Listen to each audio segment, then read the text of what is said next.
What is up, everybody? Welcome back to another episode of Coffee and Grit. I'm super excited. I have my new friend Steve Koch in the studio, coming all the way out from like the Berkeley area. Yeah, I'm right Berkeley. by the zoo, the Detroit Zoo. Oh, super cool. That's so awesome. So I got Steve here.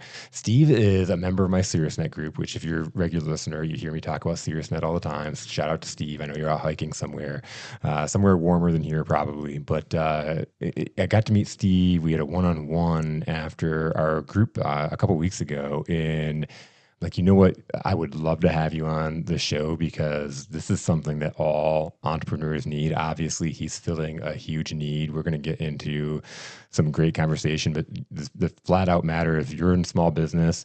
You started that business because you have a purpose, a passion, and expertise. There's that thing that really lights you up, and most likely it's not your finances, your numbers, and really understanding some of that back end stuff. And that is where Steve comes in. So I'm super excited to introduce him and have the conversation. So Steve, welcome to the studio. Yeah, thanks so much for the opportunity to be here, Jason. It's been great getting to know you through SiriusNet and the energy that you bring to those conversations there. And I'm just really excited to be here. Super. I appreciate that. It's so funny. So I don't know if you know this. I have a coffee that came out of the podcast. And so I have this, it's called Lion's Breath. And so I thought this about this, but I had this event last night and I was serving the coffee and somebody came up to me and was like, you know what? I've always tried to figure out how does Jason have so much energy? And it's the coffee. It's the coffee. I'm like, oh my God, I never really put that together, but it's so fun. It's like a tagline. Do you want to understand how much energy is me?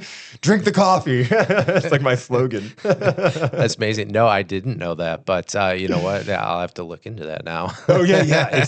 It's literally, it's the best coffee I've ever tasted. How it all happened. And it's just kind of having that abundance mindset. I have a friend that is a podcaster and we were talking about ways to monetize the podcast. And he mentioned that he has a coffee roaster friend that made a podcast brew that he sells. And he's like, it's been doing really good. And I'm like, oh my God, I have a podcast called Coffee and Grit. And I never thought like to make coffee. That's amazing. And he was like, take the idea. And I'm like, no, I what am I going to do? Like, I'm not going to make coffee. And, I had a studio engineer at the time that popped in. And he was like, you should do it. Hey, dude, you should do it. You should call it Lion's Breath. And I'm like, oh my God, that name. But I had a vendor I had a roaster that I had got coffee from when I was a sales director. There was a store I had out in Ortonville. It's right next to Goodrich. And there's this coffee roaster out in Goodrich, and it was the best coffee I'd ever had. And so as soon as he said Lion's Breath, I thought of this place, and I reached out to them, and they ended up, long story short, they ended up white labeling my favorite coffee. They took it off their shelves, and it's now Lion's Breath. That's amazing. Yeah. These are the cool stories that like as a business owner, like that has, little to do with consulting, but a great tie-in. It's just like, hey, I just wanted to do that.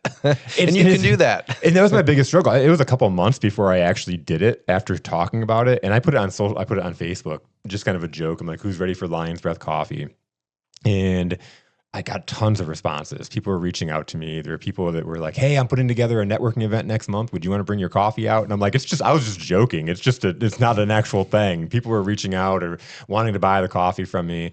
But the cool thing is I've been doing this consulting and the podcasting, and there's, the people that you meet from like your kids or whatever that are just like, we're friends, and they never ask you about your business. They never ask me about my podcast. Like they wouldn't touch that with a 10-foot pole. But now like I'm going out and they're like, hey, I heard you're in the coffee business now. Can I get some of that coffee? And I was like, okay, so I've got to make the coffee come to life. And so it ended up happening, but I was like, how do I merge that with the consulting? And it's just part of the brand, Yeah, I mean, it's great tie-in, great little marketing piece, great conversation starter, icebreaker kind of thing. Like, hey, for me, if you don't want to talk about bookkeeping, I do have this line of, So you just have to smell that. Yeah, let me take a smell here. Right? It's like, so when I was thinking of Lion's Breath, I'm like that.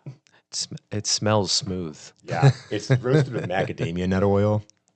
It's so smooth. It's so good. I've had so many people that have told me I've quit drinking coffee with creamer. So I've cut out the calories just because this is so good. Wow. Wow. So not only are you doing business I'm doing consulting, you're humanitarian helping. work. Yeah, exactly. You're helping people with their waistlines too. Yeah, exactly. Multitasking. Multitasking all in a day's work of an entrepreneur. But it was cool because it was like one of those things that gave, there was a lot of people that, appreciate my energy or got good relationships with that would never hire me for their coach or consultant. I'm not for everybody, or they don't, might not need me or whatever. That all of a sudden we're like, hey, we'll buy the coffee because we like you. And so it was really cool because people were just lining up. I had like 80 bags sold and they didn't even know what they were getting. They were just people like, I'll try it. And I told my son, I'm like, what's so exciting about this is they don't even know how good it is. Like, it's so good. I'm so excited to actually get this coffee out. And so it was just kind of a thing that I don't have to put any work into. I don't really work hard at it. It's just a lot of people, like the lady last night was like, I didn't know you had a coffee. And so it's just, if you listen to the podcast or you've bought the coffee and you've told people, that's kind of how it sells. That's hilarious. No, but like in a good way. Like that's awesome. And I'm assuming you've gotten good feedback on the coffee from people. Amazing. Yeah, amazing feedback. And then I have like the Cozy Inn here locally. They have a bar. They sell the coffee. I've known the owner, the manager of the bar there for a long time, and she was like, "Hey, I've heard a lot about your coffee. Can we buy it and sell it in our restaurant?" And so they do, which is awesome because if you go to most restaurants, coffee sucks. It's like just standard black coffee. And so Cozy Inn has amazing coffee. And then they started putting like Baileys in it and all that kind of stuff. And so now they're advertising it like the best coffee with these amazing drinks or whatever in them. That's incredible. So I've been to Cozy a couple times because there's a hockey tournament that goes on out here, and I go Oh, back. I've been to Cozy a few times after games, and I didn't. Now I know. Like I could tell people, like, hey, you should try the coffee yeah, here. yeah, yeah. So, I know. I know who's responsible for that now. it's so cool. That's awesome. Yeah, thank you. It's a small world, and so, but man, so how did you get into the lovely world of math and CPA, and how did you get there? Yeah, so I guess I'll back up to when I graduated college. So my first job out of college was actually in logistics. I moved to Chicago, and it was at a company called Coyote Logistics. And I knew from being there, like I kind of had this interest just in business in general and numbers. And I remember being there, and I was a manager on the customer side of our business. So I had a team working with me. But I remember sales reps reaching out and being like, hey, I have this prospect that might be a good fit because I've looked at their balance sheet. I've looked at their profit and loss. Like I've seen their financials from what they're posting online, and I've kind of dug into their freight spend. And I was just like, kind of blew me away. Like, oh, you can do that. So I like wanted to understand the language of business, and what better way to do that than learning accounting. And so I decided to switch and get my master's degree in accounting while I was still at Coyote. And um, once I started going down that path, I knew like I was going to go into accounting and, Yeah, and yeah, be yeah. done with logistics. So I ended up getting my master's degree, then pursued my CPA license. And while I was pursuing the CPA license, I was working at a public accounting firm. Um, and again, like that's really where my interest was. And I felt the value that I could provide to businesses by having that accounting background was so much greater than what I was able to do in logistics, because I didn't really go to school for logistics. I kind of just ended up there. Yeah, yeah. Yeah, that's so cool. And you can see how you light up when you're talking about it. And so it's so cool when the sales guy was talking about this, you just latched on and you could see that you had a kind of a passion about it out of the gates. Yeah, I just didn't know how to talk about that stuff. And it kind of like embarrassed me Yeah. because I felt like, I'm pretty smart. I know what's going on. But then, like, when they start throwing numbers out there and they start throwing, like, oh, I went to their reports and I grabbed this and that, and just like my head was spinning thinking about it. And I just like, I knew there had to be some better way of learning about that so that I could not just be like a fly on the wall for that conversation, but actually be involved and speak about it knowledgeably. So yes, I do light up thinking about that stuff because it's interesting. You by looking at those financials, like you can understand the story of the company. There's so much you can get off of looking at the financials, and learning how to do that was it was fun. It's a challenge too. I almost look at it like a Law and Order or like a forensics. You're doing like this forensics dig, and it's like you can really piece together and tell the life of this company versus like just by looking at the back end. Yeah, or even fun stuff. If you've ever if you've worked at like a larger company that has like their own accounting department and stuff, the people who know where the company parties are the accounting department because we see the bills come in. So it's kind of fun from that standpoint too. You're always like in the know on what the company is doing by following the cash. So the bills coming in or the invoices going out, you understand by following that cash trail what's important to the company. It's where their cash is going. It's just, again, it's fun to be on that side of things for me. Yeah. It's not for everybody, but I enjoy it for sure. So, how long now have you been operating your own business? Yeah, so since May of 2025, so that was when I decided to go full time on my business. So it's been like 9 months now, and I've been fortunate to grow very quickly because I've had some relationships with people who have gone on to be CFOs at companies, and they've become my clients. It's So I'm amazing. fortunate to I've kind of built my business almost upside down in a way, Yeah. I feel, because I have a lot of clients right now that are more like VIP level, wanting like fractional controller services where I'm leading and managing their team through month end closes. Um, I'm still looking to build out the bookkeeping side of my practice. We have a couple clients there, but I really want to build that out because I think that's more common. You go to these every business has books, and I hear a lot of stories about bookkeepers who ghost people or they're not giving great service. And certainly if that applies to anybody listening, that we'd be happy to take a look. And if you don't love your bookkeeper relationship right now, it could be a good time to switch. We're in the middle of tax season too. Probably a really good time to switch. You're probably starting to now notice the holes. You're starting to like feel the pain versus the rest of the years you're kind of just operating. Yeah, 100%. I would say if you are feeling like it's painful getting information to your tax preparer this tax season because the books are messier than you thought, or maybe the bookkeeper is you as the business owner. You're doing it yourself, and your tax preparer is pushing back on you a little bit. If there is pain right now as a result of tax season, a lot of times, like you just mentioned, it's because of your bookkeeping and your record keeping that's going on during the year. If you want to alleviate that pain, that's what we are here to do.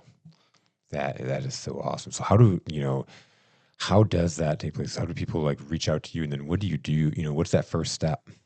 Yeah, so the first step is for anybody that reaches out to us, I need to understand the needs and what they want, and make sure it's a good fit. So the first thing that we do is we have a free 60-minute discovery call, and that's really just a consultation with me where we're going to dig into the needs and kind of the pain points that you're feeling in your business. Um, you know, a lot of the pain points we see are similar. A lot of times it is around bookkeeping and kind of messy records, but every business is unique. Every business is different, and that's why I really put a lot of value on that call. We'll then request, if you're in QuickBooks Online, we'll request accounting firm access to your file so we can just look around, scope things out, let you know what we Mm. see. Sometimes what we see is different than maybe even what the business owner knows is a problem, right? We might be able to identify some different issues that are going on that maybe you didn't know. And so from there, then we'll offer a proposal for pricing on what services would look like. To give everybody kind of an idea of where we start is for simple bookkeeping packages, we start at $500 per month. That's like to do that work. That's really, and you talk about like that peace of mind. We talk about, people that start their business because there's purpose, passion, expertise, and they like how much. Well, I think it was before we even started on camera and talking about breaking down how much our time is worth from an hourly standpoint or what our superpower is in the business. And I was sharing with you, my superpower is being out meeting people, having conversations, creating relationships, out speaking. Like when I go do those things, when I'm out and about, I'm out in the wild. That's when I get more relationships, better connections, and opportunities arise every single time. However, if I'm in the back end and I'm working on my books or I'm doing all the, content creation, social media, all the things, I'm sitting at home during the peak day amount of day and not taking the meetings, not hitting the events, I'm losing money. Absolutely, on opportunity cost, because that is time. If you're spending during the day, during working hours, you're spending, say, an hour here, an hour there on your books. That's just an hour you're not really getting paid, right? You're not going out, you're not developing those relationships with prospective clients or customers. Um, or what you're doing is you're using your nights and weekends to do this kind of stuff. Yes, And yeah. if you value time with your family, sleep, um, you know, who wants to be up during their nights and weekends trying to figure out and solve accounting problems? It's not fun for even for Not me. fun. Yeah, exactly. So if that is what it looks like for you, definitely let's have a conversation, because that time is valuable too. I understand why so many business owners want to do it themselves, because it's hard to see the value in bookkeeping. It's just kind of a necessity, a compliance type activity. But we also focus on what's the ROI that you're going to get from working Yes. with us.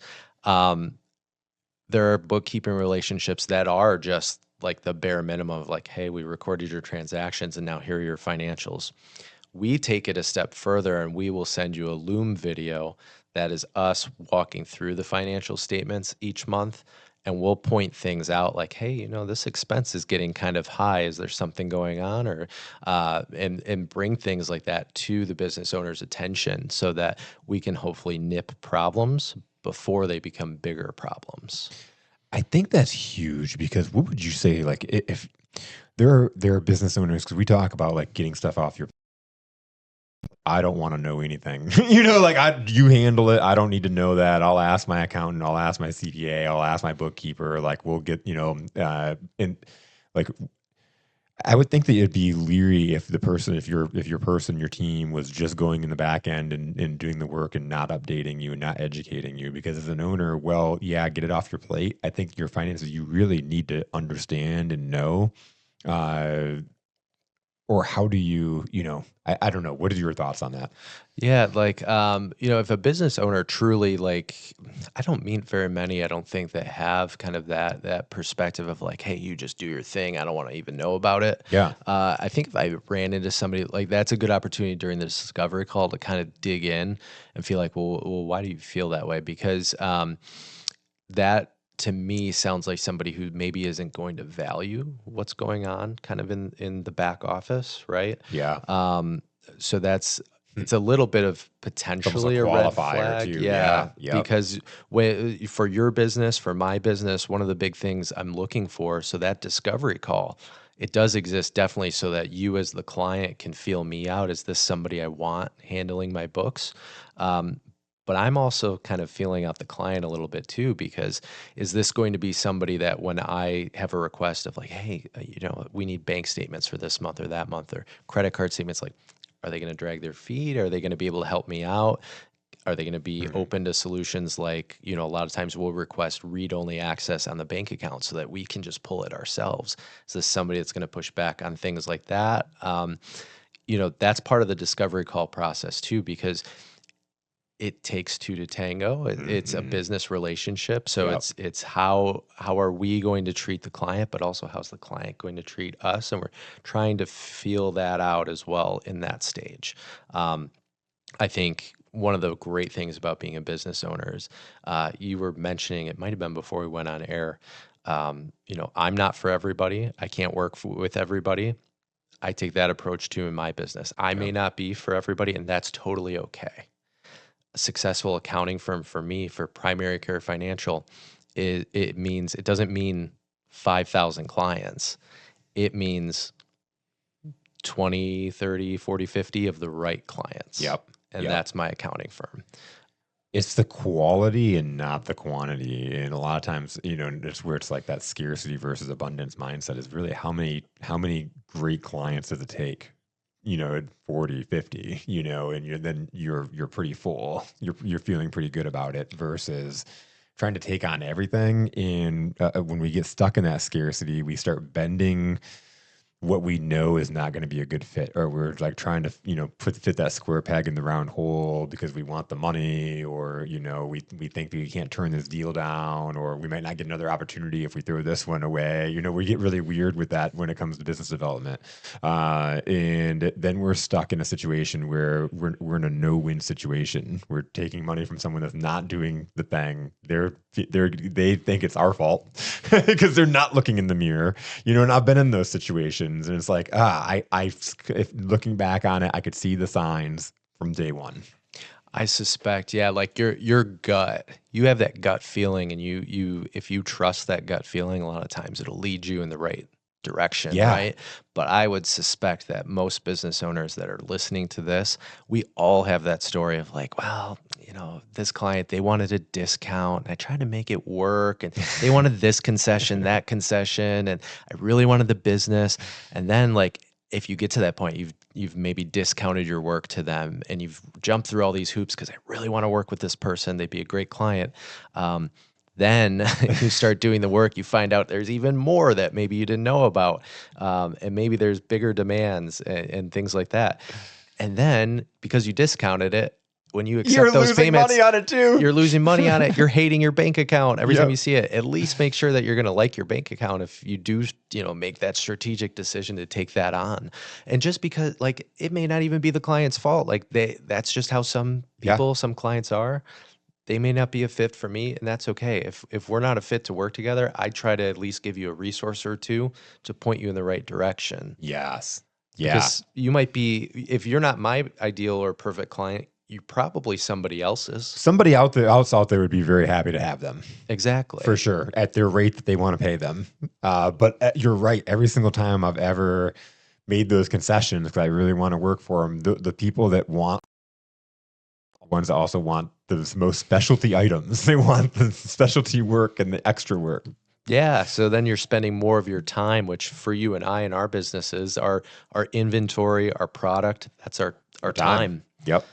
So you have to And think it's about not it like that any way. other product, because, and I think a lot of times I'm glad you brought that up, because we can be like, oh, it's just time. If you're not paying an expense and you're stocking inventory, because I've been in that game in my career where you're stocking inventory and you're sitting on thousands and thousands of dollars in inventory, and so you can quantify that. We don't quantify time sometimes, and so we waste it like crazy. But this is the one thing that I can't buy back. I can't restock my shelves. I can't refill it. We have a certain amount of time, and the thing is, we don't even know how much time we have. That's a great perspective. And I love the analogy to like actual like inventory and products, because if you think about that, like those clients that I just mentioned, or like if you take something on that's not the right fit for you, or you waste your time, it's kind of like somebody walking out the door who just picked up like a little bit of this, a little bit of, your coffee, a little bag of Jason's coffee, Yeah. there, just walked out the door with it. Like Yep. it's the same thing, but with your time. Absolutely. Absolutely. It's just leaking out, and again, but you can't refill it. In a lot of times, again, oh, it was just that meeting, it was just that time. But what could you have done in that time? If we start to look and quantify our time and know how much that's worth, that in itself is huge. Yeah. And like something I recommend to like all business owners, like time audit. So if you haven't done this in a while, I started using, you can use, I believe it's called Toggle Track, and you can get a free account to Toggle Track, and you can go online and you can it's a little timer. You just hit your time. Like, for me, I'm like, all right, I'm going to work on this client's stuff right now. And then I hit the start button. And then I turn it off when I'm done working on that. And then I move to something that's else. really And cool. so I can input, here's what I was working on. And I do that for like a week or two straight. Yeah. Then I go back and I look at the data. And I'm like, well, what was I doing? You have to be really good about, you've got to log that time, whether it's like leisure, personal, work, whatever it is, log all of that time. As long as it's 15 minutes or more, log it. And I bet you'll be surprised to where How some of much your time time you is going. have. Oh my goodness. Yeah. No, I hate making an excuse I don't have time, because I know there are times I pick up my phone and just look at it for no reason. Like I know there's so many people that are probably agreeing with me as they're listening to that, because it's just what we do. And so when we say we don't have time, I haven't heard of that particular program and those clocks, but that is so intriguing. Yeah, yeah. I mean, it's eye-opening. I bet you would be surprised if you saw where your time was really going. Part of that too, maybe shifting a little bit here, but part of so for our pricing, I mentioned starting at $500 a month. That includes your QuickBooks Online subscription when you work with us as well. Um, but part of that with pricing and time and things like that, when you work with an accounting firm, most of the time, most of how they work is they bill you by the hour. It's kind of like working with an attorney Mm, where you receive a bill, hey, we spent X amount of hours on this, that. And so your bill is kind of doing, like, if you look at it from a monthly perspective, it's kind of doing one of these where it's up, down, all around. You don't know, what am I budgeting for? Because I don't know how much time it's going to take this mm, accounting firm to do my books. mhm. So we don't do that. We bill flat fee pricing so that if we work together, I say, hey, yeah, it's going to be, you fall into that $500 a month range. That's what it is each month. So you can budget on that, you can plan on that, and you will never receive from us, you will never receive an itemized hourly bill. That's amazing. I found clients hate it. Yep. We Yep. hated tracking it. Why do that? Well, yeah, and it's like it's the unknown, right? And even when we were talking about the VA service before we went on, it's like, okay, how many hours do you use? Like how much, just kind of getting a landscape of it is what am I budgeting for? Exactly. Yeah. And that's a great point. We were just discussing that and we were just thinking about, like, that is what I'm trying to avoid, is us having to think about that at Yeah, all. And if my pricing practices are solid and I understand my product or my work product, which is bookkeeping and virtual CFO services, I can give you a price because I know about how much time that's going to take. And if it takes us a little bit more one month or a little less the next month, I trust it's going to even out in the end somewhere, right? absolutely. I think the hourly pricing model is because we don't want to take that risk of, like, well, what if we work hours this month? Like, well, you should, as I get to know you as a client, I should get more efficient on your stuff. Absolutely.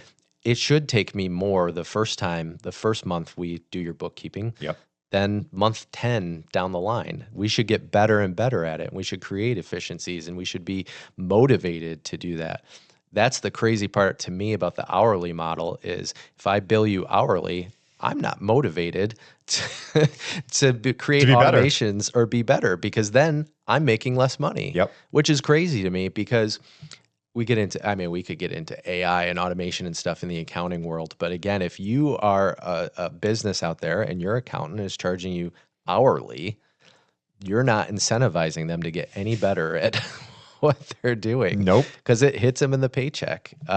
So that is why I found it doesn't work for the client. It doesn't work for the firm. So it works for nobody, yet it's still the most prominent model of billing.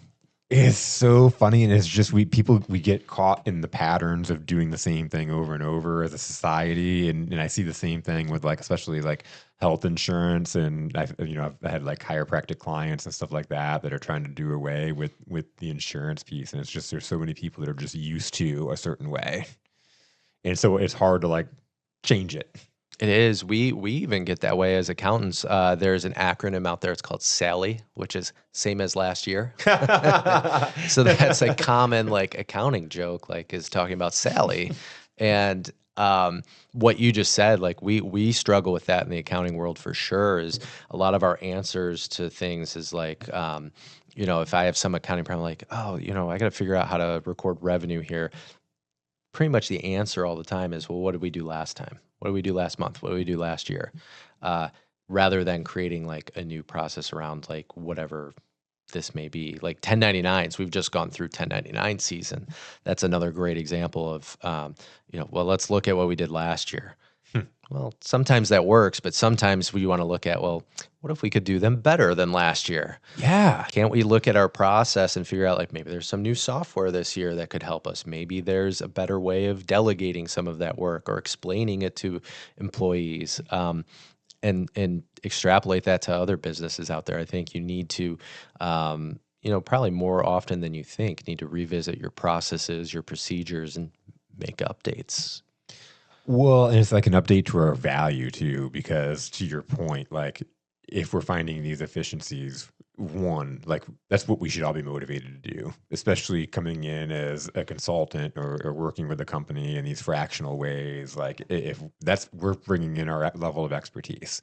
In what makes us valuable is that they can hire us for a fractional amount of time. They get somebody that is very good at what they do, and it's less than trying to find a new employee and try to train them and stuff like that. But they're getting somebody that's at a master of their level. Yeah, and part of being a master at that level, and I'm sure you see it all the time in your business, is you know, there's a Jason way of doing things, and there's a Steve way of doing things, Yep. and I try to productize that and be like, okay, if I do things this way, I know I'm going to get result X, Y, Z. But there's also an element of every client is so different. Yeah. Yeah. Yep.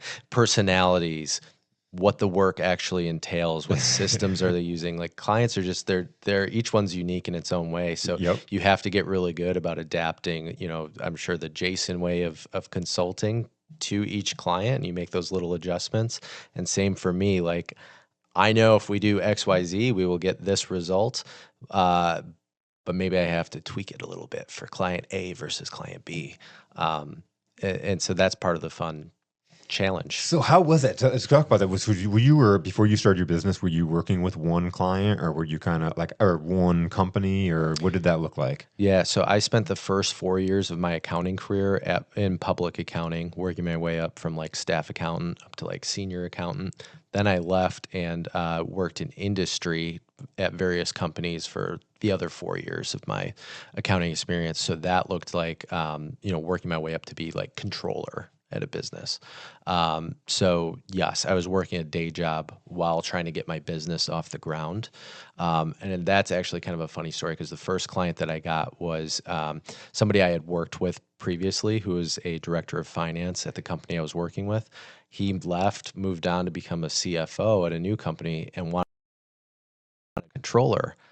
And I was like, well, I just opened this business and, if I leave to become your controller, I know I'm going to give up on this business before I even really start and give it a fair shake. So if you want to work together, I could work with you through my business. And he said no. So then I gave it like a couple weeks and he called me back and he's like, hey, actually, I thought about it. We'll work with you through your business. So that was the first client that I ever got. And That's awesome. it got things rolling. Like from there, then I had some momentum. I had like, they're a pretty large client too. They were like 15 million a year plus. So from there, I got so much experience just on what did it look like for like not Steve the employee anymore, but Steve the business owner. I figured out like I've got to make decisions like fast on like certain things, and I had a little bit more authority to like make choice. I didn't have a manager, right? I didn't Yeah. have anybody I was reporting to, so I had to make the decision and own those decisions, and that was such a shift for me. And then you kind of get addicted to it. Yes. Yeah. And then you get to a point where I've said on this podcast several times, do not hire me. If you're like, I have to be the worst employee ever at this point. Exactly. Yes. Because, my wife used to tell me, she's like, you just don't respect authority. She would call me, she'd say, you're unmanageable. I'd be like, no, I just disagree with what my manager's doing. And that was part of what got me to get into doing my own business. If I could go back, for any maybe prospective business owners out there that are maybe, feeling stuck for one reason or another, if I could go back and I could, take that chance on myself sooner, Yeah. I would 100%. Yeah. I would have done this years ago. I've learned probably more. We mentioned it's only been 9 months for me. I've learned in these 9 months, I think more than like the past 5 years. Yeah. And like, I'm not even exaggerating. Yep. There's been so many lessons of just trying something. Does it work? Nope. Move on to the next thing. Does this work? Nope. That's around like marketing and things like that. And then as far as clients, like, honestly, because I'm still very much what I would consider in the beginning of my journey, I will bend over backwards for clients at times when it requires. Like you have to, you do that, you go above and beyond and show them what, for me, I show them what is the primary care financial way of doing financials. Yeah. Yeah. And to do that, sometimes, yes, I have to work nights, weekends, or whatever. But when I'm working nights and weekends, I'm not working on like my marketing that I should outsource, bookkeeping for others. I'm working on what the direct things that bring me more business. It's amazing, and it's it's one of those things. I've always been into personal development, and I was leading an organization. I had 60 people that I directly led in this company, and I afterwards, like all these people would like be messaging me or calling me and asking me how the business is going, and I'm like I feel like I've grown so much. Like you guys look at me like, I was always motivating you and doing these things. I'm like, but like now I get to do that and spend all my time on that versus worrying about the operations of the cell phone locations and like all these 60 people and everything else. I'm putting all that time into just growth. And then like how many people have you met and encountered in the last year that you didn't know existed? So many. Like, I mean, we have CirrusNet, and it's a pretty large group, Yeah. right? So that's a ton of people there. And when you are part of a networking group like that, then you feel there's just a tighter bond. Like it's more of like a warm relationship with all these people, and it's like Yeah. instant, right? It's like, oh, like Steve's one of us. Yeah. I Yes. just joined the group, and it's like Steve's one of us, and you kind of get embraced when you join these networking groups. There's a lot. I mean, there's so many people. One thing I haven't mentioned is, so I recently also was asked, and I never would have had this opportunity if I was still in my, W-2 role. I was asked to become treasurer of the Berkeley Chamber of Commerce. Yeah.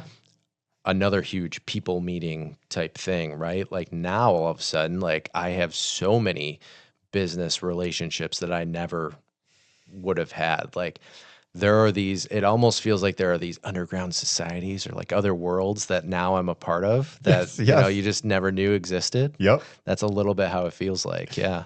Steve, we need like our decoder rings. We need like a secret initiation, all that kind of stuff. But yeah, no, my favorite part people that there's so many people, most of the people that I'm around on a daily basis outside of my family are people I didn't know existed 8 years ago when I started my business. It's like and it's like this whole world. And it's so cool is there are people that truly want to support you, help you. This small business entrepreneur world is like when you really start talking to people and building relationships, it's like we're all in this together, like that sounds cheesy, but it's so true. It is true because, yes, you want to, when you are a part of those groups, you want referrals ultimately. But you Yeah. know what? If I never get a referral from certain people in that group, like there could be other ways they're helping me, Yep. right? I don't know anything about insurance, but we have insurance people in the group. And, it's kind of nice to know that if I ever have some catastrophic event, or hopefully before that happens, just making sure I'm covered, like, things like Yes. that are more easily attainable than now, like being in the networking group versus before. And we've got the best insurance guy too. I've got to give a shout out for Jonathan Hayward because that guy is just the most complete like guy, like he does these amazing commercials, but he's just so like on it. And you can tell that he actually loves what he does, which I don't know how many insurance people actually love what they do, but you can tell that he really loves and enjoys doing what he does. Yeah, and if I can piggyback off of that about Jonathan specifically and just networking, I mean, he taught me a lot about networking in general because we had a one-to-one, what we call a trust builder, after my first meeting in that group. And John, I thought he was going to be, I'm like, okay, here's the insurance guy. He's going to be trying to sell me on stuff and be like, this is why I'm the best and you should bring all your clients to me. That is not how the call went. I really thought that's how it would be. It was not. Yeah, he asked me about none of that stuff. He asked me about me, my business, what would be a good connection for me. And you know what he said? He said, Jason Tracy. I love that. That's so awesome. So he taught me in that 1 hour more about networking than I think a lot of other people have taught me. It's because I felt like he was doing it the right way. He came into the meeting trying to seek to understand what can I provide Steve. Yep. And man, if you've ever been a part of a networking group or just met with somebody who wanted to take from you without wanting to give anything, Yep. you come away from that feeling like a little bit gross. 5,000%. This is not the call with Jonathan. This was like, I was like, oh man, I got to find ways that I can give more value to everybody. That when we meet, I can come in prepared and be like, here's this resource I have for you. It's totally free. Here you go. This could help you. That could help you. Just, I just felt like I was taking, like somebody, like a wiser, older brother, like put their arm around me and told me, taught me the way in that Ah, 1 hour. I mean, you met with with a great one, obviously. But what I love about SeriousNet, and I think Steve's cultivated this culture, is that only people like that usually last. People that are like that outward, that go giver mentality. I don't know if you've read the book Go Giver. I have not. Amazing book. It also, it's written by John David Mann, and oh my god, it's so funny. I'm blanking right now. I'm probably gonna cut this part out. But the guy, I always forget John David Mann because the other guy is like so famous, and like if you like write to him on LinkedIn, he'll respond to you and like have conversations. And anyways, I'm blanking, but the book is so good, and it's just this. You go out and you do good things, you give to people. How can I help you? How can I serve you? And when you think about this, like you're collecting these people that are difference makers, and then when you go out and you meet people and they're like complaining about their insurance, you have somebody to connect them with, and now you're enriching their life. So it's not you taking care of them, but you're providing just these relationships that you built. Yeah, and what do I know on the front end before I send somebody to that insurance person? Well, I know they're going to get somebody that's going to listen to them and that's going to actually help and solve their problem. Yep. Have I worked with Jonathan personally? No. But I know based on meeting with him personally, I know exactly what a client relationship is going to look like. Yep. I know exactly that I could trust him to take care of a client. Um, Again, not by him trying to sell me anything or tell me, we have this product or that product and, can you help me? None of that. Yep. Just a great conversation and showing, that he wanted to help me. It was awesome. We actually wouldn't be having this conversation right now, That's awesome. probably, had Yeah. he not, pointed out some of the people specifically that would be really good People would fits meet for up. me. So cool. That's okay. And that's the way it works. That's so awesome. I love that you had this you threw out the whole client, you had this job opportunity, and that you stuck to your guns, and after they said no, you stuck to your guns and walked out. That what was your thinking behind that? Yeah, well, I'll have to give a shout out to my wife on that one because I did have many conversations like, hey, if I took this, like, it's going to be remote, 100% remote. It's going to be this, it's going to be that. Like, I really think I should take this. And she was like, if you take that, your business, your idea, your dream of entrepreneurship is just going to end. Like, she's like, I know it's going to end. You're not going to pursue doing anything else on the side if that's what you do. It's going to take up all of your time. And it was really hard for me to, like, there were times where like maybe I get my phone out and draft an email of like, hey, let's talk more about this. And each time I was like, nah, I can't send it. Nope, can't do it. And yeah, through talking those conversations with her where I just like That's stuck amazing. to it. Good for That's what her. got That's me. so awesome. What's your Yeah. wife's name? Allison. Allison. Great job. That's awesome. That's so cool. Yeah, so we can credit her, a lot with that because, man, it was tempting. It's so hard, especially, like businesses on certain, you have this potential opportunity, they tell you no. Have you ever heard of the Rocky story, with Sylvester Stallone's Rocky story? No. I used to like the Rocky movies, but now I absolutely love them, knowing the whole entire story. Did you know that Sylvester Stallone was just not just this famous guy? Like when he wrote Rocky, he was actually, he had less than $50 to his name. He was internally broke. He was like, believe it or not, people didn't look at this face and say movie star. He played in a couple movies, but he was a heel. He was a bad guy. Like he only had these really small parts. He wasn't making any money, and he wasn't going out and getting a job, so he was not making money. And he did this interview or this conversation with Tony Robbins, and Tony Robbins tells the story really well. If you want to look it up, he does it better than me. Obviously, Tony Robbins, but he said, Tony Robbins asked him, like, why didn't you go get a job? And he was like, because I knew what I desired. I knew my outcome. He's like, I knew if I went out and I got a job, I'd get complacent. I would like go, I'd, get successful. I'd be chasing these things, paying my bills, doing whatever. And then I would become complacent. I'd never pursue my dream. And so I had to live in this extreme discomfort. I mean, he pawned his wife's jewelry. He was like, if there's one thing you do in life, never pawn your wife's jewelry. You'll never come back from that. He was like, my wife despised me, hated me. We divorced, like, so she left him. The only thing he had in the world was his dog. And so his best friend, his dog, and he got to a point where he had no money, and he went out and he sold his dog at a party store. He stood out at a party store and sold his dog for $50.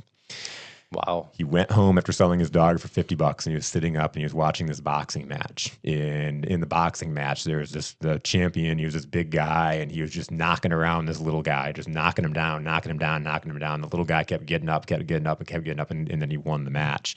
And Sylvester Stallone turned off the TV, wrote the whole entire manuscript for Rocky, and then went out and started selling it. And so he gives a Grammy speech, and he says that he went out to 110 movie production companies at the time, and they were like, yeah, but Sylvester, there's only like 60. He's like, yeah, I went to all of them twice. And he was like, I went to all of them multiple times, and everybody kept turning him down. And finally he goes to this one production company, and they say, yeah, we want to buy it. And they offered him like $200,000 to buy this manuscript. Now, mind you, the guy just sold his dog for $50. Right. So you think, boom, $200,000, give it to me. Awesome. He says, they say, we'll buy the movie. He's like, one thing. He was like, I'm Rocky. They're like, no, you're not Rocky. you're not playing in this movie. You're not a main star, blah, blah, blah. And so he walked away. He walked out the door without the money. And like you, a few weeks goes by, and they end up calling him back and saying, hey, we really want this movie. Would you want to come in and talk about it? And so he came in, and they negotiated. And they said, finally, all right, if you want to play in the movie, we'll give you $25,000 and we'll give you points. So like if the movie makes money, you'll make money. And so obviously, the rest is history. The movie made millions and millions of dollars, and he became rich, which is great. So he gets $25,000. What's the first thing you think he did? Bought his dog back. He went out. He literally stood at the party store every day. Said finally, a few days later, this guy comes up and he recognized him. He's the guy that bought his dog. So he walks up to him. I was the one that sold you a dog, and I'm sure you love him, but I just got to have my dog back. And he's like, I'll give you $100. And the guy's like, no way. And he was like, 500. I'll give you $500. And he just kept negotiating. He ended up giving him $15,000 in a part in the movie Rocky. Oh, wow. So this guy's in Rocky. The dog Buttkiss is his dog. Wow. So like Buttkiss, his dog, was the dog that he sold outside of the party store, and this guy got $15,000 in a part in the movie. But he's like, I knew my outcome. I knew I wanted the dog. The guy didn't have like any money to his name, and he gave $15,000 of his $25,000 that he just got to buy his dog back. That's crazy. That's it's a great story of knowing what you want. Yeah. And stopping at nothing until you get it.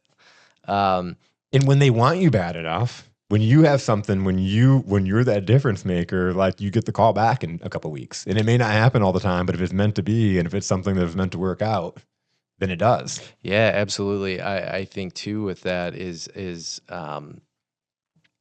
it worked out for both sides. It worked out for me, obviously, because I got my first client, but it worked out for the client too. When I got involved, what we found out was there really wasn't enough work to hire like a W-2 person anyways.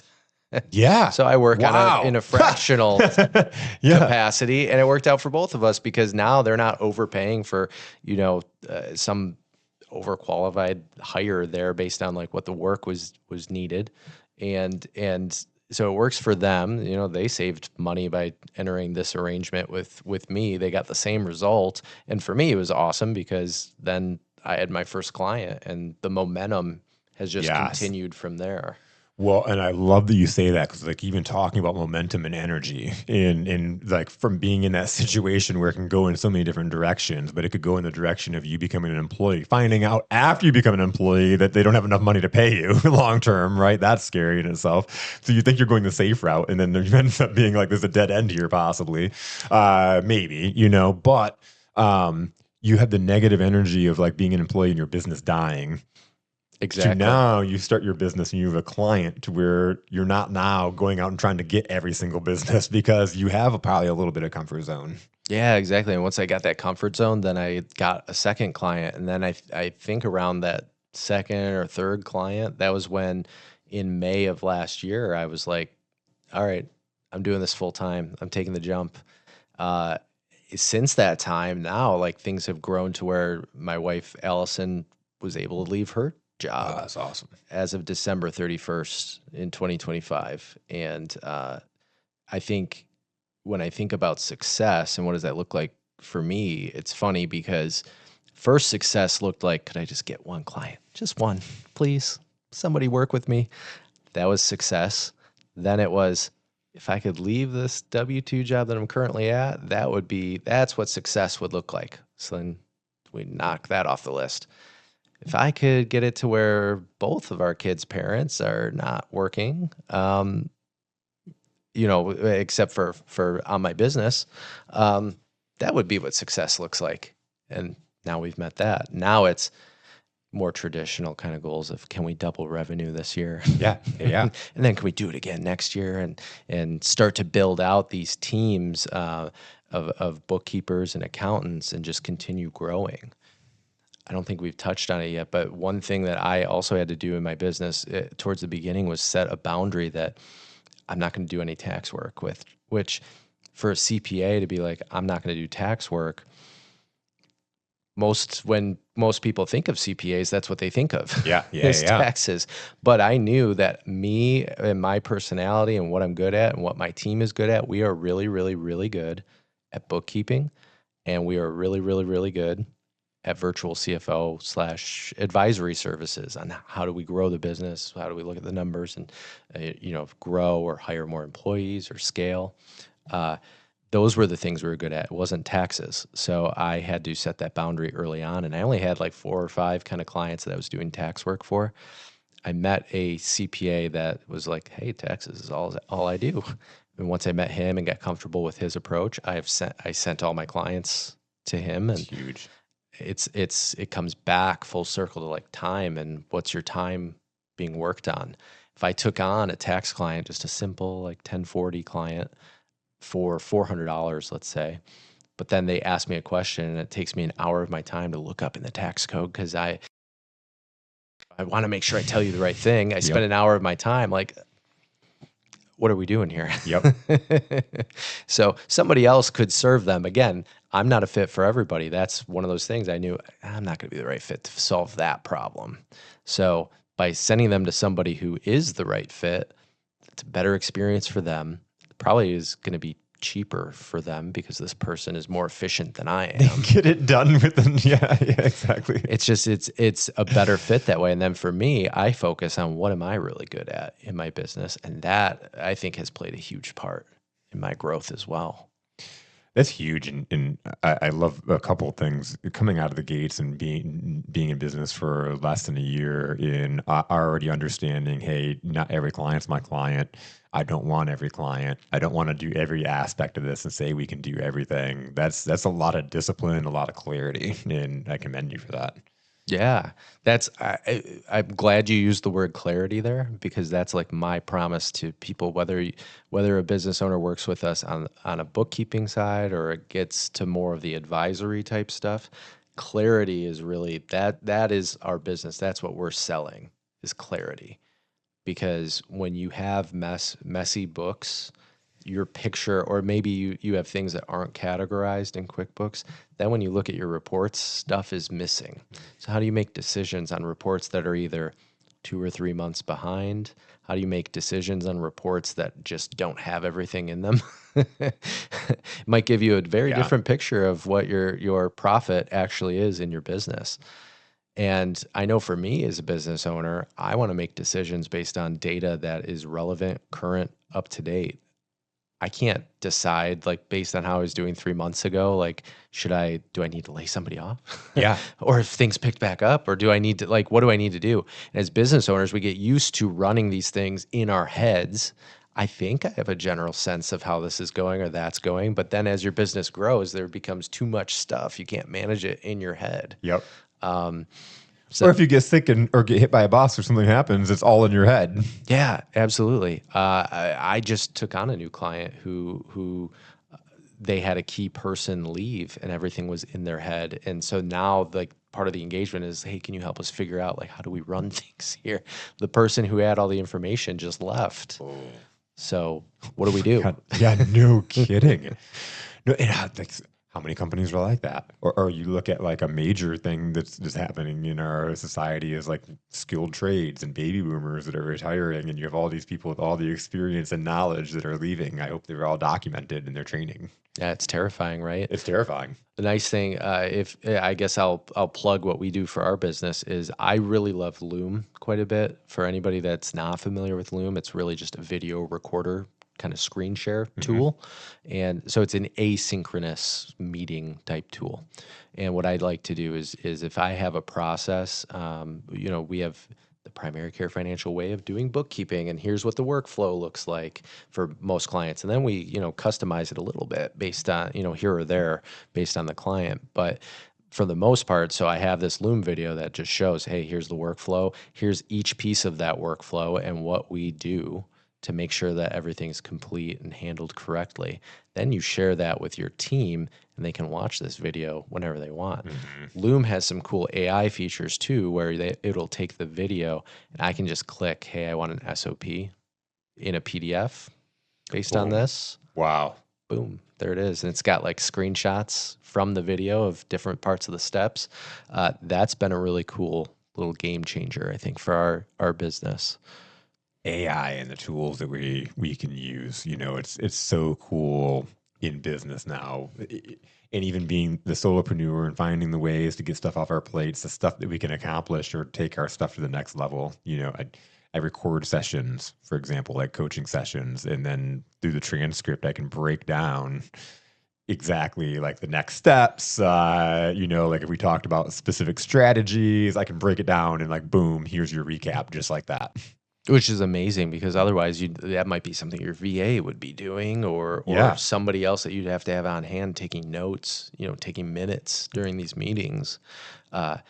With AI, like I light up talking about AI. There are people that are like for it, against it. I don't care. For or against it, you can be against gravity, but if you get up on the roof and walk off, you're going to fall. Exactly. And so I look at AI like the thought leader. AI can be my thought partner. And that has been learning that relationship has been super valuable for me because what people say when they're against AI, they're against people that are using AI as the thought leader. So I need a social media post. I put something out to ChatGPT and then I post that. I just take that, copy and paste it. That's what people I think don't like because they like the human element. Yep. If you use it as your thought partner, like, hey, I'm thinking about XYZ. Yeah, I mean, you can get very specific with prompts too, like, hey, you're a seasoned accounting firm owner and you've seen this before and act as my consultant and interview me, ask me 3 to 4 questions about, for more context that you would need to then advise me on how should I grow my firm? Is it through this service, that service? I could use a prompt like that. Yep. And get way better result than just, you have to feed that context in. It really is. AI is only as smart as the thought leader behind it. I love that positioning, the thought leader and the thought partner. I've never heard it like that before. That's really awesome. Yeah, it comes from a book. I believe it's called The AI Driven Leader. Oh, I've heard of that. Okay. Yeah, so that is the book that it comes from. The author's name is escaping me. It's Jeff something. That's awesome. That's a good positioning when you think about it, and because there are so many people that just go and plug the thing in, they don't even look at it. They just copy, paste, and post. And there's a lot of giveaways and tells that you just did that. Exactly. Yeah, and you don't want to broadcast that for everybody. Yeah. If I have something come from AI, like I look it over before it hits anything, right? And so some of my stuff, social media comes from AI. I try to take steps to make it look as human as possible. I will rewrite things. I will, but to get that general baseline or like starting point, super helpful, super time saving. I love talking to it now. Like just, I feel like it gets my thoughts better when I can like just hit the microphone and just flow for like 2 minutes. And then when it gets a little bit wrong, I can then talk it back in. And like, I feel like it's really hitting it when I do that. Yeah, I like to also use a kind of a loop of, where do we get a lot of our information? Well, it comes from meetings. So I have an AI recorder that comes to my meetings now if they're online. And so it does the job of taking all the notes. Then I will take those notes and I will feed that back into the AI and, ask for maybe the action steps or what was discussed or what other things can I do to add value to a conversation like this. You start to get in that loop of you just continue to get smarter and smarter.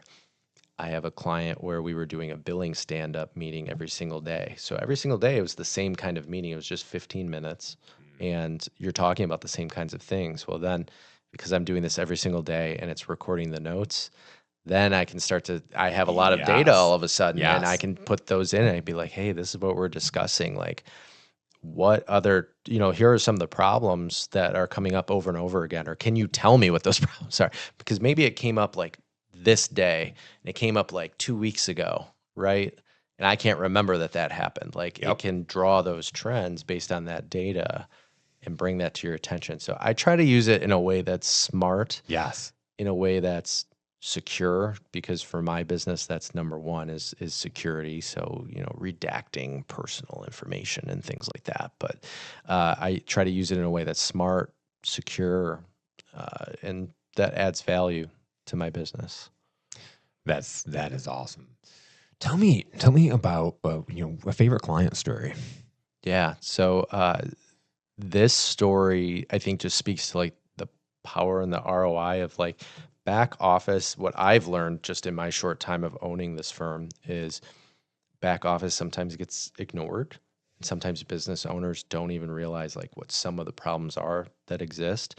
So I think my favorite story so far is I have a client where they didn't have a billing process. They were a pretty large company and they didn't have those processes and procedures set up around billing. It was kind of just this thing that happened whenever certain people felt like, it's probably about time to do this, right? There was nothing defined. So I look at that, and when I was scoping out kind of their books and what was going on in the company, this is for a virtual CFO client. So we're digging in and looking at strategy and things.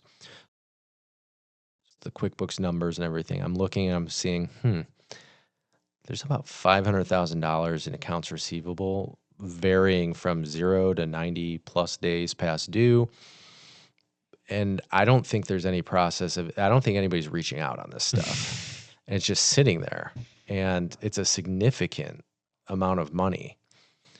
And so I'm like, hey, do you know that this problem exists?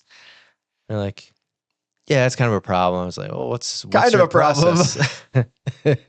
What's your process look like? We don't have one. Well, who makes these calls? Well, nobody. Oh, okay. So by working on that and exposing that as like a very like a weak spot, because a lot of times with outstanding accounts receivable, what it takes is just a gentle reminder to somebody. They don't know that the bill exists is part of the problem, or maybe it went to the wrong person, those types of issues. A lot of times I find it's not somebody that just doesn't want to pay or can't pay. Yeah. A lot of times it's just a visibility type thing or a communication issue. So by going through that $500,000 in AR, we're still working through it, but we've been able to get back, chip away at $200,000 of that. And I guess to be transparent, like they're paying me $5,000 a month, which is a lot of money for sure. But when you're getting $200,000 back, like what does the return on investment look like there? And that's just the first thing you notice. Exactly. So we didn't even get into like the other efficiencies. Like we've since created a billing process now. Yeah. So now we're billing more timely. We're collecting cash more often. This business was having a cash flow kind of crunch and they couldn't figure out why. Well, that was the reason.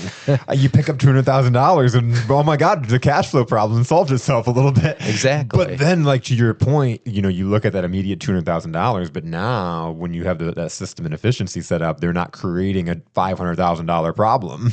Exactly. Yeah. So that number at 500,000, it should never really get there ever again because Yeah. we've put systems and procedures in place to prevent that type of thing. If you imagine, imagine they didn't seek help. Imagine, we didn't have this relationship.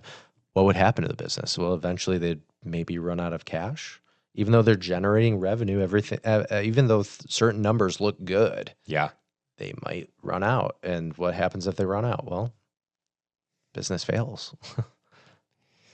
It's insane. It was like just knowing the value, and I have a client. Me and Kevin have this client in Arkansas, and he does like big truck repair, like fuel haulers and that kind of thing. And we went down. He said we went down for 2 days in July, and he does his consulting's repair shop reckoning. So we go down for 2 days, and like I'm working with the team and all that kind of stuff. He looks at like the back end finances from a owner operator, not from an accounting standpoint, but from an owner operator, and like looking at his QuickBooks and like nothing's updated and all that kind of stuff. But he sees the same thing, like the huge AR, and it was like $500,000, and like right there, he was able to call up and collect. It was like $150,000 that was like just like that, just picked up the phone and like, oh yeah, just get you your check, get you your check. So boom, there's that. And then Kevin started talking to his accounting team just to get into to understand his QuickBooks because everything was kind of messed up and stuff. So he started asking the accounting team he was working with questions, and they started getting really defensive.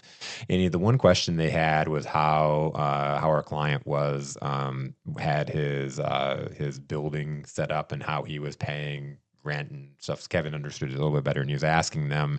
They had it set up on a way that was not beneficial, and so Kevin had asked them, have you thought about it this way? They're like, yeah, of course. And they're like, why didn't you tell him? And they're like, well, because he said he wanted to do it this way. And he's like, yeah, but it's better to do it this way, right? And they got really pissy with them. And long story short, a few days later, our client gets a $150,000 IRS bill, and they remove $150,000 from his account. Wow. Wow. Well, they don't mess around. They don't mess around. So he thinks I'm just going to create a payment plan, even though he's throwing up because he's got this huge bill. I'm going to create a payment plan, and then he goes into his account and the money's gone. And so there's $150,000 gone. And Kevin ended up hooking him up with his CPA that like went through and like restructured everything. And he just was able to tell him 2 weeks ago that his whole bill was dissolved. Wow. Wow. That great value add. A great value add. So he's like, I wasn't brought in to be your accounting. Like, we just caught these numbers. He was like, if we don't do anything else for you, we've quantified how much you're paying us. Exactly. And I mean, you advocate, like, again, for my business is that you won't find a lot of things like marketing is important. Sales are important. You won't find a lot of things that in one fell swoop, you're going to get 150 grand dissolved, or you're going to get 200K like in cash coming in. Yes. There are some great value adds or returns on investment that you can get by investing in your back office. You just don't know. For a lot of business owners, especially if they're not like numbers people, they just kind of let that side like go. It's kind of this black hole that they don't want to really think about too much. I advocate for like, don't just not think about it, like just outsource it to somebody. Like let somebody who loves that piece of the business, give it that tender loving care that it needs. And then break it down for you so you can understand it. And yeah. Or think about like, especially as your business grows, like if you have an accounting partner, like we can help tell you like, hey, I'm going to hire somebody. Is this salary advantageous for us? Like, does this work with our numbers? Or what if it's salary plus bonus or commission? And like, we can help you figure out those types of plans and arrangements. So many business owners are just like, well, I see the cash in the bank, so I think we can do X, Y, Z. And they hire somebody and then they're like, oh, whoops. There are some other considerations I forgot to look at because I just looked at the cash number in the bank. I didn't look at my financials as a whole.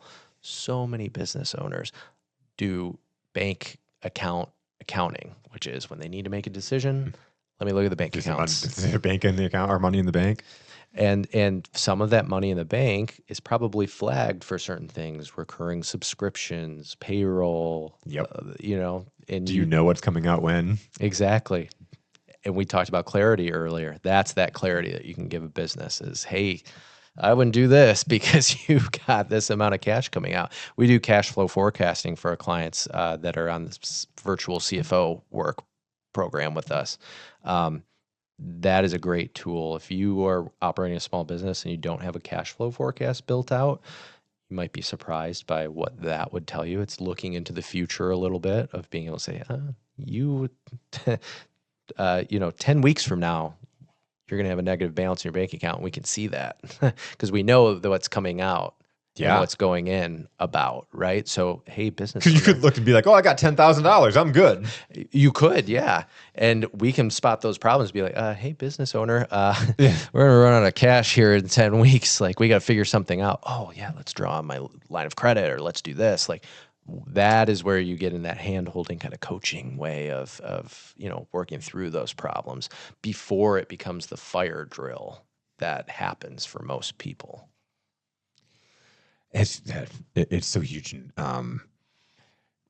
It's interesting. Like we've just I don't normally consult on that kind of thing, and that wasn't why we're brought in, and that's why I was so excited to meet you. Is because I think there's so many. I don't meet a lot of people like you that can go in and make such an impact in a business, and I get asked all the time, who do I know that can help me in this area in the business? Or they don't know that when we come in and we can notice some things because we're business owners, we can see a bottom line.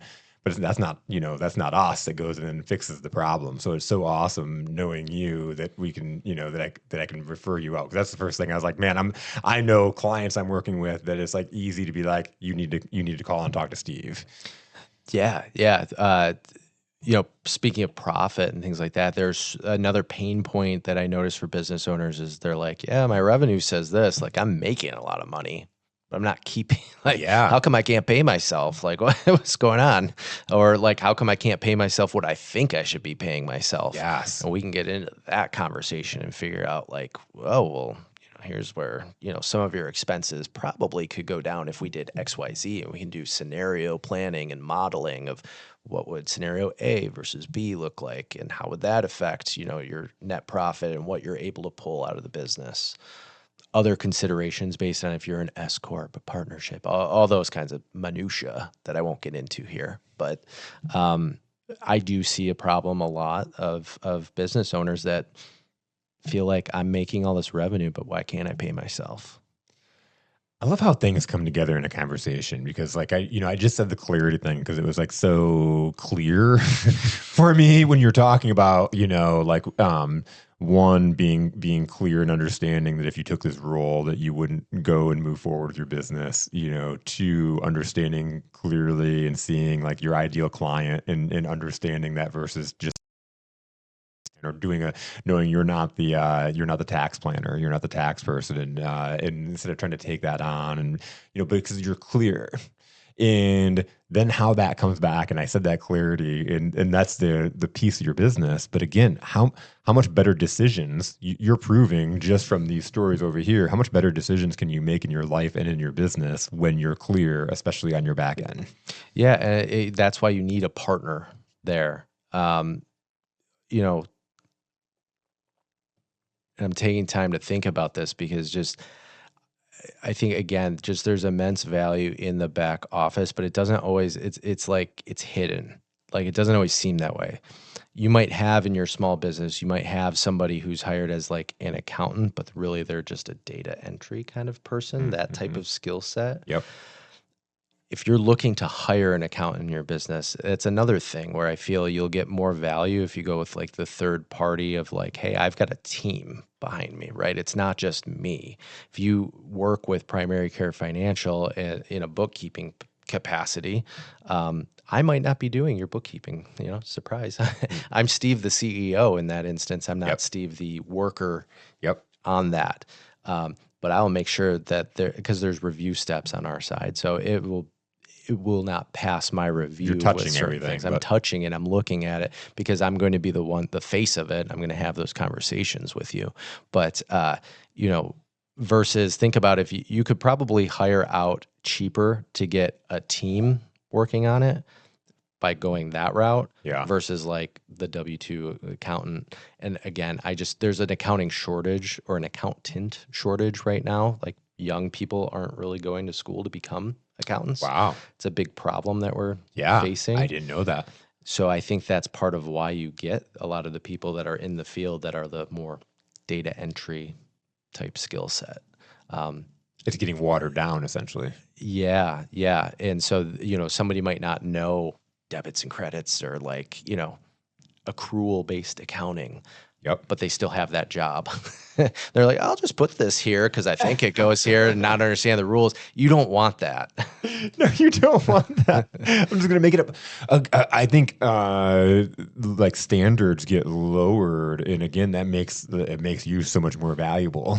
Yeah, I have a prospect right now that I'm working on, hopefully earning their business, but they told me that their previous bookkeeper, like their business has multiple different entities, and as they have grown, um, they had a bookkeeper, and then they're like, yeah, one day they just didn't respond. Like they just kind of ghosted us, and we haven't had anybody doing the bookkeeping since. I'm like, oh, that's wild, but okay, interesting.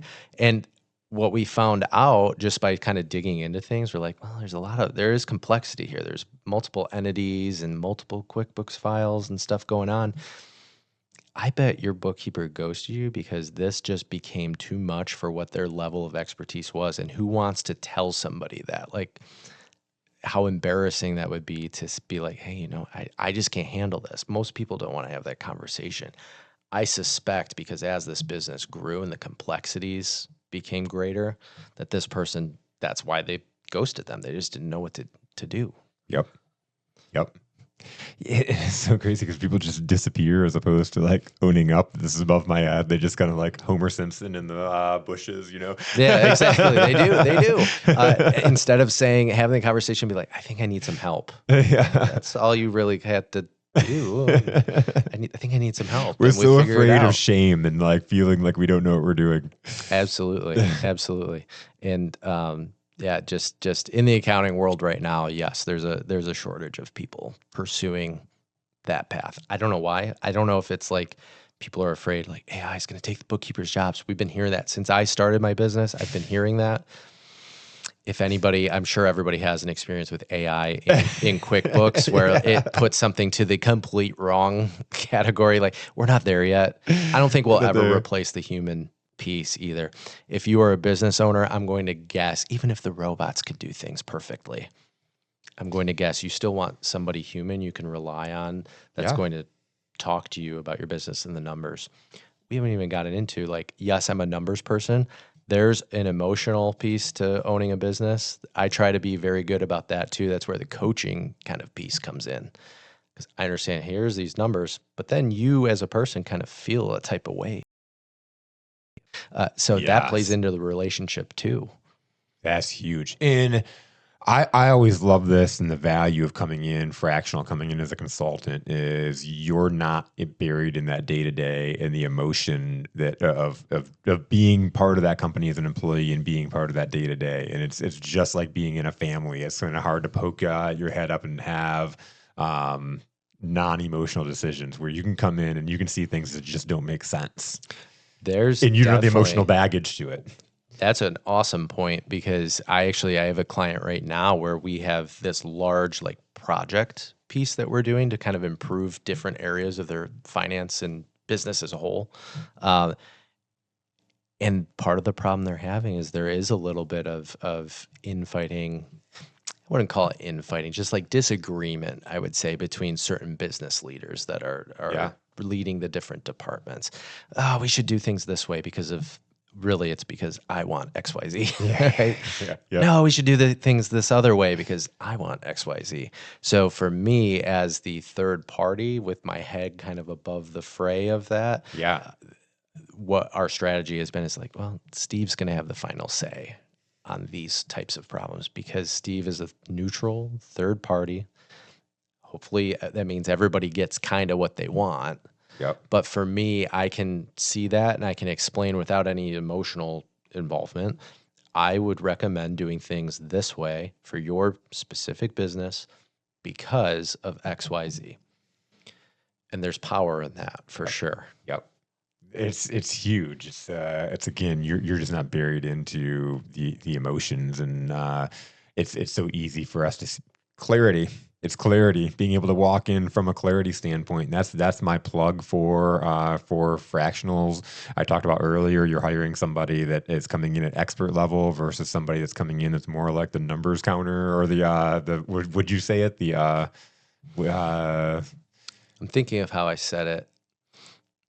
I don't remember how I said it when we were talking before, but what I would say to that is if you are a small business owner and you're kind of doing everything on your own, you might be tempted to hire out at that lower level. So for me, what does that look like? Well, if my first hire was like a bookkeeper, that's what most people would think for like my business. yeah. I'll just hire a bookkeeper. I did not do that. I hired an accounting manager as my first hire. And why did I do that? Because if I hired a bookkeeper, their level of expertise is lower by nature. All I'm doing is substituting all the things that I'm trying to get off my plate. They're going to go on the bookkeeper's plate, and they're just going to ask me questions. Hey, Steve, what's this? What's this? What's this? Yep. Over and over again. And so that doesn't solve the problem. You're doing it anyways. I'm doing it anyways. I'm just telling somebody else what to do. And you're hoping they've, learn. Eventually pick it up. Exactly. But by hiring an accounting manager, now I know that they know how to do all those things. They will ask me much less questions about it. And then I hired a more staff accountant type person after I hired the manager. Yep. So then that staff person is supported by the manager. There's a buffer between Steve and that person. And that person is an awesome person. I love both of the people that I've hired that work with me. But I hired that structure very intentionally because I knew that I would otherwise get bogged down. Clarity. Clarity. Going back to the clarity. I love that you keep bringing it up because that's if I'm selling something for my business and what we bring to the table, it is clarity. So for you to bring it up it's clear. Awesome. It's clear. Yep. Man, Steve, this has been an awesome conversation. I'm so glad that we met a few weeks ago on SiriusNet and we were able to have this conversation. I'm so glad I just said SiriusNet because the one thing I wanted to say, you talked about how you came in and, into SiriusNet and everybody was like kind of open arms and brought you in. I don't want to say that's not like that for everybody, but you came in out of the gates and you had like your member minute. Like I've seen so many people come in as guests and stuff like that. And you came in and you like nailed it. Like you were like a seasoned vet and gave your member minute, your introduction. You told a story about a client, what you do, and it stood out. And I was like, I'm looking forward to meeting you. And so when you reached out to me, I was like, yes, this is awesome. So it's one of those things. You get what you put into stuff. I appreciate it. I've learned a lot. That's the trial and error piece. I've learned from giving really, really shitty minutes. Yeah. Right. Yep. I've learned from that. You've got to fail. I observed everybody else's minute, right? When I guest at a group or I just joined like a new group, I like to kind of sit back and like observe what's going on. And then I started picking up certain patterns from all the people that were the seasoned like minute givers and how are they doing it. I have a lot to learn still. I got to get into like where people, share their screens. Like here's some cool stuff. Like, cause I think a lot of people are visual people. We want to see that. Yeah. I got to find a way to do that for me. That's your challenge for the next time. Yes. Steve, again, this is awesome. Thank you so much. Yeah, thanks for having me, Jason. This has been a great conversation, and I really appreciate the opportunity. My absolute pleasure.